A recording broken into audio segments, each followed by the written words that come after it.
एक मूवी जिसमें हमारे वर्स्ट और कुछ लोगों के लिए प्रोबेबली द बेस्ट नाइटमेयर 12 घंटे के लिए सच हो जाते हैं। इस 12 घंटे में आप लूट सकते हो, मार सकते हो, बुली कर सकते हो और अंबानी के पैसे भी चुरा सकते हो और इसके लिए आपको कोई भी सजा नहीं होगी। लेकिन कोई आपके साथ भी ऐसा ही कर सकता है और अगर वो रिलेटिव हुआ और जिंदा रह गया तो आपको उसी के साथ अपनी आगे की जर्नी गुजारनी होगी, which is kind of weird.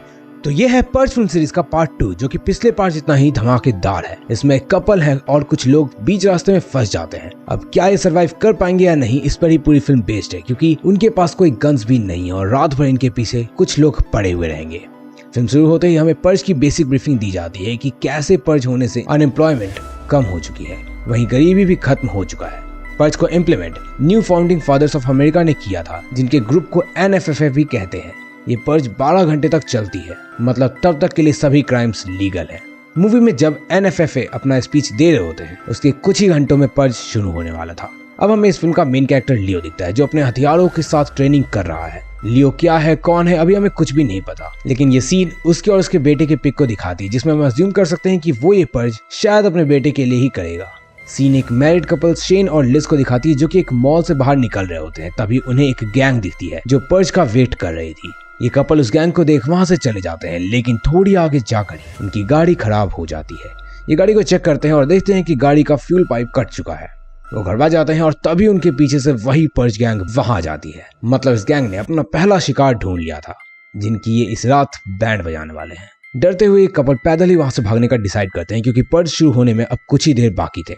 अब हम इस मूवी के 2 और कैरेक्टर्स से मिलते हैं। एवा जो कि एक वेट्रेस है जो पर्ज नहीं मनाती, पर्ज शुरू होने के डर से वो रेस्टोरेंट से अपने अपार्टमेंट चली जाती है। वहीं उसके साथ उसकी बेटी कैली भी है। अब एवा अपार्टमेंट में जाने वक्त एक आदमी डिएगो से मिलती है जो कि एवा को हरास करता है, तो एवा उसे इग्नोर कर देती है और अपने अपार्टमेंट की तरफ चली जाती है। अपार्टमेंट में उसकी बेटी कैली और उसका फादर रिको उसका वेट कर रहे थे। रिको बहुत बीमार रहता है, इसलिए एवा उसकी दवाइयां लेकर आती है, लेकिन रिको दवाइयां लेने से रोकता है क्योंकि मेडिसिन काफी महंगी थी और उन्हें अफोर्ड करना उनके लिए मुश्किल था। फिर एवा की बेटी कैली एक एंटी पर्ज एक्टिविस्ट का वीडियो देख रही होती है जिसकी वीडियो काफी ज्यादा सर्कुलेट हो रही थी। उस एंटी पर्ज एक्टिविस्ट का नाम कार्मेलो है और वो कहता है कि अमेरिका के NFFA ने पर्ज पॉपुलेशन कंट्रोल और गरीबों को मारने के लिए बनाया है क्योंकि सरकार और एलिट्स गरीबों को हेट करती है और इन गरीबों को वो नॉर्मली खत्म नहीं करना चाहते, मतलब कि फुल मजे लेना चाहते हैं। अब सीन एवा और उसके फादर की कन्वर्सेशन पर फोकस करता है। एवा का फादर एवा से कहता है कि वो पर्ज में हिस्सा नहीं लेना चाहता है और वो पर्ज से नफरत करता है, इसलिए वो पर्ज के दौरान अपने रूम में सोएगा और कोई उसको डिस्टर्ब ना करे। लेकिन ये कहकर रिक छिपकर अपार्टमेंट के नीचे चले जाता है जहां उसका इंतजार एक लिमोजीन कार कर रही थी और लिमोजीन के बाहर बॉडीगार्ड्स रिको के लिए गेट खोलते हैं। अब you must be thinking that Rico rich है, तो नहीं, लेकिन अब ऐसे लिमोजीन और बॉडीगार्ड्स उसके पास कैसे आए ये सब हम आगे जानेंगे। लेकिन फिलहाल यहाँ तक देख लियो तो हमारे टेलीग्राम चैनल का लिंक डिस्क्रिप्शन में है, ज्वाइन कर लो। वहाँ हम काफी कुछ शेयर करते रहते हैं जो कि तुम देखना जरूर चाहोगे और चैनल सब्सक्राइब कर दो, जल्दी से हमें 2000 सब्सक्राइबर्स भी कंप्लीट करने हैं। खैर अब हमें पता चलता है कि दरअसल रिको ने एक्चुअली अपने आप को एक अमीर फैमिली को बेच दिया था। ये अमीर लोग बाकी सब की तरफ पर्ज में आने से डरते हैं, लेकिन उन्हें लोगों को मारना भी पसंद है, इसलिए वो हर साल कुछ लोगों को खरीदते हैं अपने पैसे दे करके ताकि सेफली पर्ज मना सके और अपने एंगर को भी रिलीज कर पाए। रिको जानता था उसके पास जीने के लिए अब ज्यादा वक्त नहीं बचा है, इसलिए वो स्मार्टली खुद को रिच पीपल्स को बेच देता है ताकि कुछ पैसे मिल जाए और उनकी जिंदगी आसान हो जाए। बस रिको के मरने के साथ ही एवा को पैसे मिल जाते हैं, लेकिन वो काफी ज्यादा दुखी थी। अब हमें लियो दिखता है जिसने पूरी प्रिपरेशन कर ली है पर्ज के लिए। वहीं वो कहीं जा रहा है और अब कहां और किसे मारने वाला है we don't know that for sure. अब शाम के 7 बज जाते हैं और पूरी कंट्री में अलार्म बजने लगता है। बड़ी बड़ी स्क्रीन्स पर गवर्नमेंट द्वारा इश्यूड लेटर चलाया जाता है कि सभी क्राइम्स इंक्लूडिंग मर्डर लीगल है। एवा और कैली के अपार्टमेंट पर वो दोनों रिको के नोट को पढ़कर सहम चुके थे, लेकिन तभी उनके अपार्टमेंट के बाहर कुछ आवाज आती है। अभी तक पर्ज शुरू हो चुकी थी। वो बाहर देखती है कि एक ट्रक खड़ा था जिसमें से कुछ आर्म्ड सोल्जर्स बाहर निकलते हैं और तभी उनके अपार्टमेंट में डिएगो एक शॉटगन लेकर घुस जाता है। वो वहां एवा का रेप करने आया था, लेकिन उसके कुछ करने से पहले ये सोल्जर्स डिएगो को मार देते हैं। ये सोल्जर्स उनके फ्लैट में आने से पहले पूरी बिल्डिंग के लोगों को मार चुके थे और एवा और कैली को पकड़कर उन्हें ट्रक में भर देते हैं जैसे कि एवा और कैली उनके लिए स्पेशल हो। उसी टाइम पर लियो भी वहां से गुजर रहा होता है और वो एवा और कैली को देख लेता है सोल्जर्स से घिरे हुए। ऐसे में वो जहां जा रहा होता है उसे भूल जाता है और गाड़ी से निकलकर सोल्जर्स के साथ साथ उनके कमांडिंग ऑफिसर को भी मार देता है। वहीं दूसरी तरफ कपल भी गैंग से बचते बचाते लियो एवा और कैली की तरफ ही आ गए थे। वो लियो की गाड़ी में छिप जाते हैं, लियो एवा और उसकी बेटी को अपने साथ आने को कहता है और कार में जाते ही कपल को देख लेता है। वो गन पॉइंट पर उन्हें निकलने को कहता है, लेकिन तभी उस आर्मी यूनिट का कमांडर उठ जाता है जो कि आगे इसके लिए खतरा बनेगा। दरअसल लियो की गोली उसकी गाल को छूकर निकल गई थी। वो एक माउंटेड हैवी मशीन गन से लियो की कार पर फायर करता है, लेकिन लकीली लियो की कार बुलेट प्रूफ थी, तो लियो के साथ साथ बाकी चारों वहां से उस गाड़ी में बैठकर निकल जाते हैं। लियो एवा से उन सोल्जर्स के बारे में पूछता है, जिस पर एवा कहती है कि उसे कुछ भी नहीं पता कि क्यों उन्होंने अपार्टमेंट के सभी लोगों को तो मार दिया, लेकिन उन दोनों को किडनैप कर लिया। ये कपल भी अपनी सिचुएशन लियो को समझाते हैं कि उन्हें पर्ज नहीं मनाना और वो बस एक गैंग से बच रहे हैं। लेकिन यहाँ पर सिर्फ लियो ही था जिसने कुछ भी एक्सप्लेन नहीं किया। उसे समझना काफी मुश्किल था क्योंकि वो वेपन से भरी कार लेकर बाहर घूम रहा था, लेकिन वो पर्ज नहीं मना रहा था, उल्टा लोगों को बचा रहा था। इसलिए लियो इस पर साइलेंट रहता है। देखो लियो यहाँ पे काफी सही है और वो कहाँ जा रहा है ये सब हमें आगे जानने को मिलेगा। खैर कुछ दूरी पर लियो की गाड़ी खराब हो जाती है, इसलिए वो एक एलेवे में चले जाते हैं। लियो बाहर निकलकर सभी को समझाता है कि पर्ज खत्म होने से पहले उसे कुछ अचीव करना है और कोई भी उसके साथ ना आए, वरना वो अपने पर्पस अचीव करने में स्लो हो जाएगा। वो एवा और शेन को एक गन देता है और वहां से चला जाता है, लेकिन एवा लियो को बताती है कि एवा की दोस्त उसे एक कार दे देगी अगर लियो उसे वहां तक ले जाए, और उसका घर चूंकि बगल में है तो लियो उसकी हेल्प करने को मान जाता है और आगे बढ़ने लगता है। लेकिन इन्हें फिर से वही गैंग दिखती है जो कपल का पीछा कर रही थी। ये रास्ते पर कुछ लोग उठाकर अपने ट्रक में भर रहे होते हैं। अब कैली लियो से भी उसका मोटिव पूछती है कि वो यहाँ क्या कर रहा है, वो बाहर क्यों है, लेकिन लियो कोई जवाब नहीं देता। इन्हें फिर से एक ट्रक दिखता है, लेकिन उसके सोल्जर्स को मार दिया गया था। लियो ट्रक के अंदर जाकर देखता है तो पता लगता है कि ये लोग NFFA के द्वारा हायर्ड मर्सनरीज थे जिन्हें कुछ स्पेसिफिक टारगेट्स को मारना था। इन्हें एडवांस्ड इक्विपमेंट्स दिए गए थे ताकि अपना मिशन पूरा कर सके, जिससे केली गेस करती है कि इन्हें एंटी पर्ज एक्टिविस्ट नहीं मारा होगा। ये ग्रुप बाद में सबवे में जाते हैं और केली फिर से वहां लियो से सवाल पूछने लगती है। लियो कुछ जवाब नहीं देता, लेकिन वो केली को अपना बुलेट प्रूफ वेस्ट पहना देता है। यहाँ पर केली और लियो में कुछ बॉन्डिंग शुरू होने लगी थी। तभी सबवे में एक पर्ज गैंग आ जाती है और वहां के कुछ होमलेस लोगों को मारने लगती है।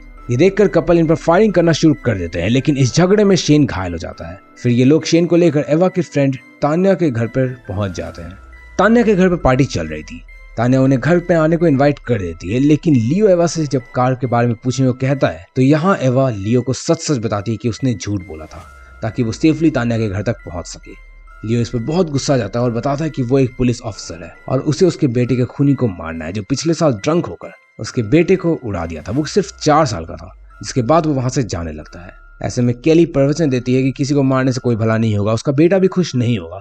लेकिन इसी प्रवचन से गुस्सा होकर तान्या पगला जाती है और उसके अपने ही बहन लॉरेन को शूट कर देती है, क्योंकि यहाँ फुल अफेयर वाला सीन चल रहा था।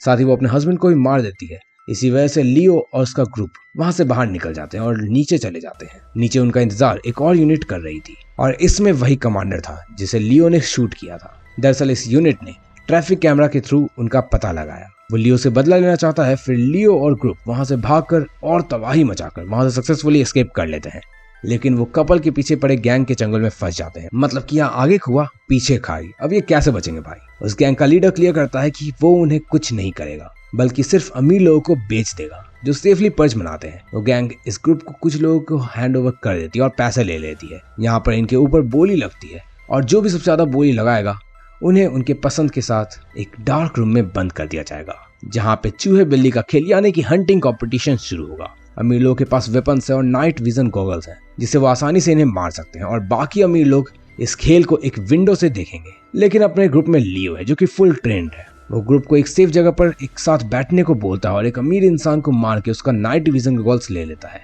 और पूरे एरिया में कोहराम मचा देता है। वो एक एक करके 5-6 लोगों को मार देता है और तभी विंडो से बाहर देख रहे हैं अमीर लोग बोलते हैं कि लाइट चालू कर, और गार्ड्स को भेजकर वो सबको शूट आउट करने का ऑर्डर दे देते हैं। अब लियो के ग्रुप के पास गोलियां भी खत्म हो चुकी थी और सारी होप भी चली गई थी। एक गार्ड शेन को भी गोली मारकर उसे मार दिया था, जिसके रिस्पॉन्स में लियो भी उसे मार देता है। और तभी होती है सबसे मस्त चीज, क्योंकि जहां पर ये सभी फंस चुके थे वहीं पर एंटी पर्ज गैंग का लीडर और उसके पूरे टीम्स आ जाते हैं और सारे गार्ड्स को एक एक करके मार देते। इस गैंग में फर्स्ट मूवी वाला ब्लैक आदमी भी होता है जो उस फैमिली के साथ था।